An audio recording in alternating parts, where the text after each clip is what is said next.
Yes, it's little, it's cute, and it's mine.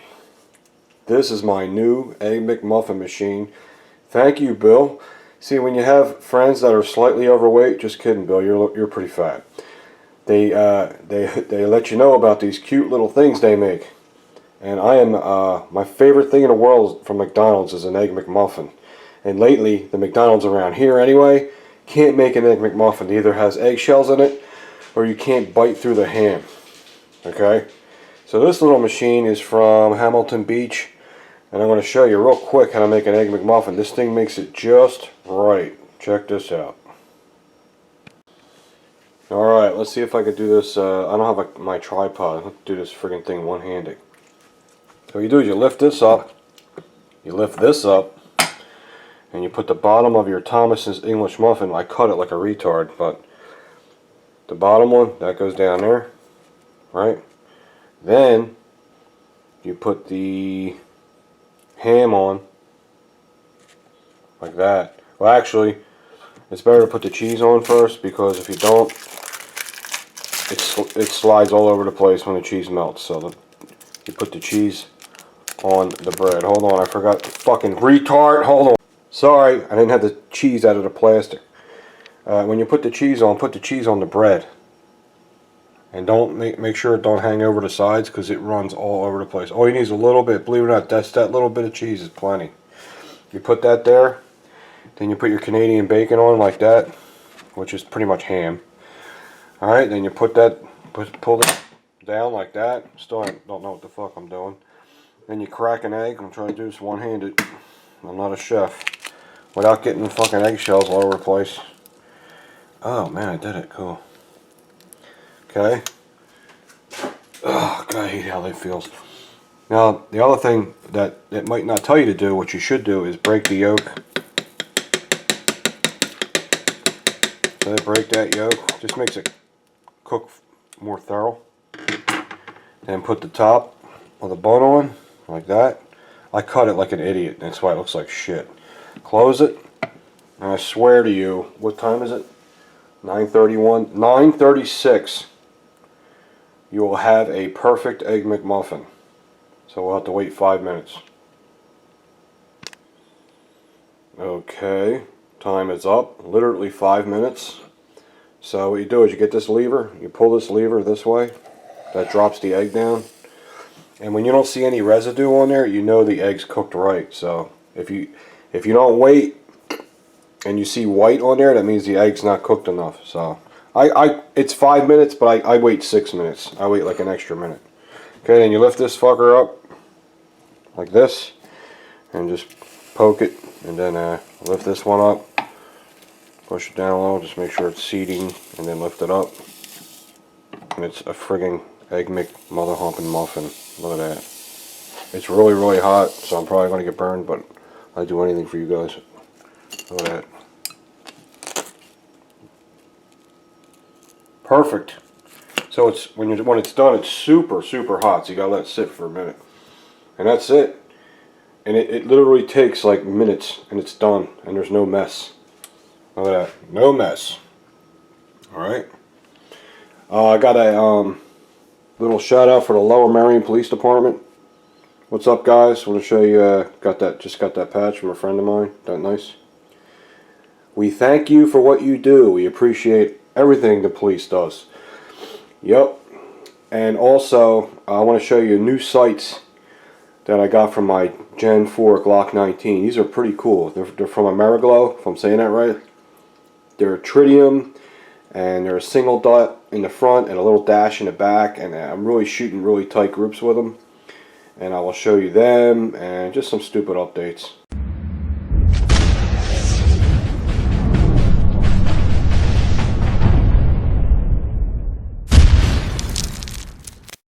What's up, you tactical bastards? Well, here I am, looking stupid again on YouTube. I just wanted to show you these two pistols, as they're pistols, you know. I just wanted to, a lot of people are coming into double action. They're saying, when you getting the PAPs, when you getting the PAPs? Well, this is the PAP, in case you are new to YouTube, or you're new to this channel anyway. And if you're new to this channel, God bless you. I hope you make it. Anyway, this is the Zastava PAP. This is probably the funnest firearm that I have, that I love shooting. For some crazy reason, I shoot it better with iron sights than I do if I had an optic on it. I know that sounds insane, but I swear to you, I'm more effective with this with just the bare iron sights. It shoots so sweet. It's got such a nice trigger. We're gonna have these a double action. I think we're gonna have them with the SIG brace or without, whatever way you want it. There's gonna be, I think we got like 10 of them coming. So most of you will probably get one. They're pretty hard to find right now. Century Arms saying they can't put out enough, and they're just pumping them out. Can't keep up with the order. So that's what's going on right now. So this is a Bulgarian Circle 10 mag. My opinion, in the AK land, these are probably the best mags you can get. They're a little pricey. They're about 30 bucks a pop, but they're worth every freaking cent. The best mag to compare these to is to a Glock magazine. They're very similar. The reason why they're like a Glock magazine is because they're polymer on the outside, which is a fancy word for extremely durable plastic, and they have a steel skeleton internal. And the feed lips on the magazine are steel. They're not plastic. Everything where it needs to be steel, it's steel. Show you the gun is clear. And this is a 30 round mag, which is pretty sweet. And you can see it's all steel in here. The feed lips are steel, and the clip here where it locks in on the other side of the magazine well is steel. That's very important. That probably takes more abuse than anything, is that little locking tooth when you're putting it in and putting it out, putting it in and putting it out. That's where it's clicking and making a lot of friction. So you don't want that to wear down. A lot of the polymer mags, like the Tapcos, which are nice mags, I'm not saying nothing bad about them, and you got the Pro mags, which to me, there you go. A lot of the times when I used a Pro mag, I found they wouldn't lock in, and I could just tap the mag and it would just come right back out again. So as far as the AK Pro mags, the experience I've had with them was not good. But Bulgarian Circle 10, you can get them on KVAR. There's a KVAR has a website. They always have them. So these and steel mags are probably the best way to go. And of course, you know, all the other AK mags, the Bakelite and all them nice magazines. But I have on the end here a new muzzle brake, or yeah, new muzzle brake from Damage Industries right here. I think I showed you this before, and yes, it does make a big difference. I know I think I've covered this before, but just in case you didn't see the video, this particular muzzle brake from Damage Industries is staying on here. This thing is badass. If you have one of these and you don't have this muzzle brake, a couple of friends of mine have this gun. AB Superman, you seen this video? Check that muzzle brake out from Damage Industries. It's really nice. It screws all the way down, locks down tight. There's no wiggle compared to the other one that I had on there, which wiggles a little bit. It kind of bothers me. It really, I can, not only does it look better, I can shoot better with it. Definitely can see a difference. So usually when you put different muzzle brakes, the difference that it does, you can barely notice unless you shoot a lot and you're like a really experienced shooter. But this, even an average shooter would notice the difference with this particular muzzle brake. I don't know the name of it. I'm doing a video off the cuff today, so I didn't do much research. But there's a picture of it. Okay, just go to Damage Industries website, and you'll find it. If I can find the link, I'll put it under the video. But loving the PAP, no problems. It's filthy dirty. I really don't clean my AKs too much. It really don't need to be cleaned. Eventually it will, but right now, nah. Got about, I don't know, 400 or 500 rounds to it without a cleaning, and this did loosen up a little bit, so I re-tightened everything and Loctited it. We'll see if it holds up. Damage Industries, I think, is making a rail system for the PAP. It's supposed to be out now, as a matter of fact. I have to look into it, see if it's available yet, to give them guys a call. But this system here from Midwest Industries is nice, but you just got to make sure when you put it on, You got to lock it down as tight as you can and use Loctite, because the recoil will loosen up the top and bottom rail. This is fine to have this on here. It's AFG, it's not a vertical grip. And I don't want to spend too much time on this, but I just like looking at it and handling it. It's so beautiful. Of course, I got the hoe grip. The hoe grip's the best way to go, and because when you slide the fork in here and tighten it down to hold this brace on, the rubber of the hoe grip acts like a gasket. It squishes up against it, and it really locks it in. Because when you get this gun, you're going to have a plastic grip, a piece of shit plastic grip. It's going to be on there. You're going to get that piece of shit plastic grip. You're going to take a screwdriver, take it off, and throw it over your fucking shoulder. Then you're going to get a goddamn hoe grip and put that shit on there. When you put that shit on there, it's going to lock it down nice and tight. You're going to love it. The only complaint I have with this SIG brace is from Century Arms. It's not a bad complaint. It's a little soft compared to the SIG Sauer. See how soft it is? It's kind of squishy. It's fine though. It's not a big deal. But the SIG Sauer brace is this fucking thing. The rubber, they use a different kind of rubber. It's really, really hard, so it gives you more stability. It feels nice and hard. Ooh, it feels nice and hard. It doesn't move when you squeeze it. Ooh, it doesn't move when you squeeze it. Stop saying all this stuff. But it's a lot better. It is a lot better. So if there's a way Century could make this out of a little bit harder rubber, it would be a lot better. But this SIG brace, this is a real SIG brace here. It's really, really nice. Actually, it just gives you a more sturdier feeling. Okay. Do they turn? It turns a little bit. Say it turns a little bit, but it's really on there stiff. So it really isn't really much of an issue. It'll never come off. So don't modify anything, because you know you get your ATF letter with this. It's legal and all that. Just put it on and leave it alone. So that's why I have this out here. Plus, it is nice to look at, isn't it? Got my SOE sling here. Very nice from SOE. I also got my, forgot to bring it down here, my EDC SOE belt. Finally got it. The EDC SOE belt is really phenomenal. It's made out of very superior high quality material. Let's put it that way. I'm very impressed with it. It's super, super stiff.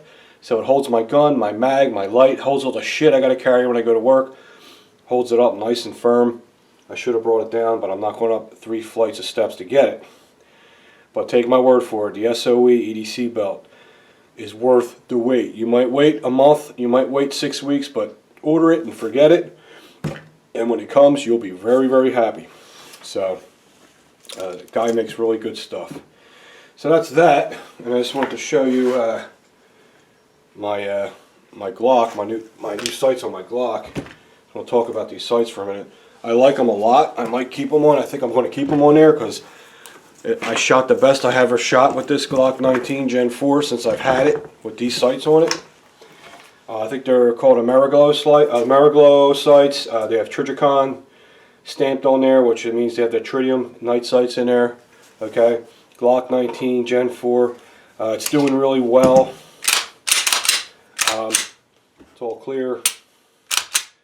To me, the Glock 19 trigger for me is really tough to get to master, because it's a little stiffer than the Gen 3, and that little stiffness really means a lot, because it really, I shoot left with it, man. I shoot left with it. Like my VP9 light trigger, shoot center.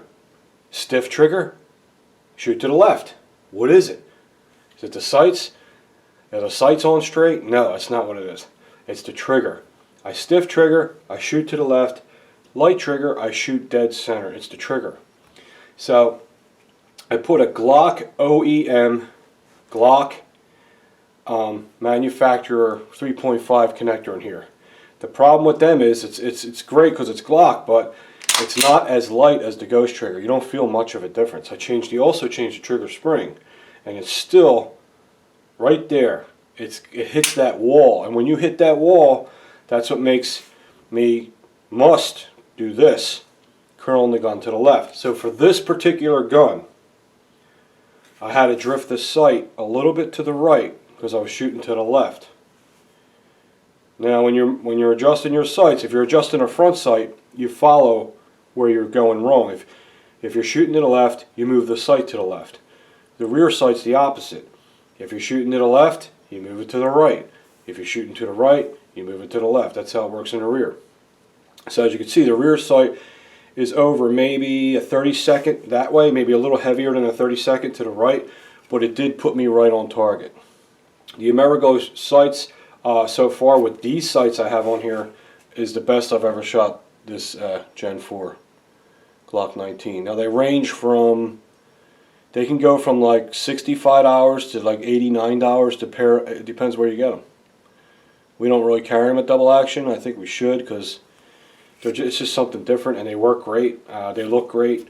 They're steel, you know. They're good sights for under $100. Pretty amazing. So that's pretty much it. So let me know what you think. Let me know if you got these Amerigos and how you like them. I think they're pretty sweet. I love this Glock 19. I got like 700 rounds to it now, and it's, you know, it's flawless. It runs like a watch. What can you say? You knew it, you know. We'll see what happens. So, beautiful gun. I do like the slimmer grip too on the Gen 4, but like I said, I still can shoot that Gen 3 better, man. I can shoot it so much better. But what are you going to do? This feels better. The Gen 3 I can shoot better. That's the way it is. Spear gold dots. That's what I like using on my guns, especially for work. This is pretty much a work gun, so not really concerned about damage or scratches or gets all scuffed up. I still don't like it on a holster wear, but you can't worry about it. I would like to get another Glock 19 Gen 3 just to have one, because I think they're phasing the Gen 3s out. I don't know why. Why would they do that? Why would you phase out a gun that's so awesome? Just leave the Gen 3s alone. Sell the Gen 4s and sell the Gen 3s. There's people out there that want to stay with the Gen 3. Well, I'm just letting you know, that's what I heard. So if you're a Gen 3 guy, get yourself another one while you can. That's what's good about Glocks. They're not a ton of money, and you can get another one. So, but that's it. Alright guys, hope you liked the video. Just hanging out, talking about guns. Just bullshit. Nothing real important today. And I'll talk to you guys.